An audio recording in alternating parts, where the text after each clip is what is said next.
বিভিন্ন সময় কিন্তু আমাদের জন্ম সনদ অনলাইনে ভেরিফাই করতে হয়। এটা কিন্তু আপনার হাতে থাকা মোবাইলটা দিয়ে কিন্তু খুব ইজিলি ভেরিফাই করতে পারবেন। এর জন্য আপনি চলে যাবেন আপনার মোবাইলে যে কোনো একটি ব্রাউজারে আসার পর সার্চ করবেন BDRIS.gov।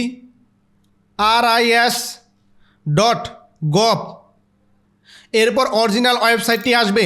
এটা আমি ডিরেক্ট সার্চ করতে বললাম এই কারণ এই নামটা শুধু সার্চ দিলে অনেকগুলো ওয়েবসাইট আসে, এক্ষেত্রে আপনার খুঁজে পেতে অসুবিধা হয়। আপনি যদি খুঁজে পেতে অসুবিধা হয় সেক্ষেত্রে আমাদের এই ভিডিও ডিসক্রিপশনে যাবেন। ভিডিও ডিসক্রিপশনে গেলে আপনি এই ওয়েবসাইটটির লিঙ্ক পেয়ে যাবেন। এরপর উপরে 3 ডট লাইনে ক্লিক করবেন। এরপর জন্ম নিবন্ধন এখানে চাপে ধরে থাকবেন।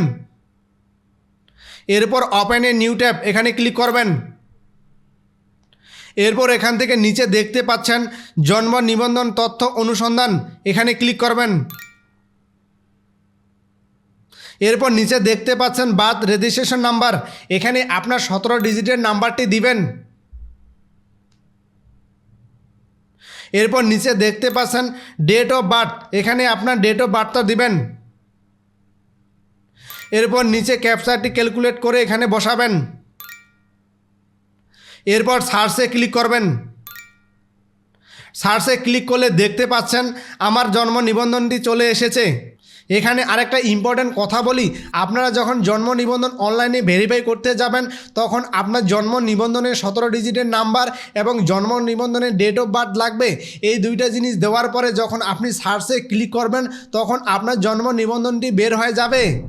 তো এই ছিল আজকের ভিডিওটি যদি আপনার বিন্দুমাত্র উপকারে আসে তাহলে ভিডিওতে একটি লাইক দিবেন। আর ভিডিওটা কেমন লেগেছে অবশ্যই কমেন্ট করে আপনার মতামত জানাবেন। আর ভিডিওটা কিন্তু খুবই গুরুত্বপূর্ণ, তাই ভিডিওটি আপনার বন্ধুদের মাঝে শেয়ার করে দিবেন যাতে করে তাদেরও উপকার হয়। আর এরকম নিত্য নতুন ইনফরমেশনাল ভিডিও পেতে চাইলে আমাদের বেসিক অবস্থা চ্যানেলটি সাবস্ক্রাইব করে পাশে থাকা বেল আইকনটি অন করে দিবেন। আর যারা ফেসবুক থেকে দেখছেন তারা অবশ্যই আমাদের ফেসবুক পেজটি ফলো করে রাখবেন। সো দেখা হচ্ছে আগামী নতুন কোনো ভিডিওতে, ততক্ষণ পর্যন্ত ভালো থাকবেন, সুস্থ থাকবেন।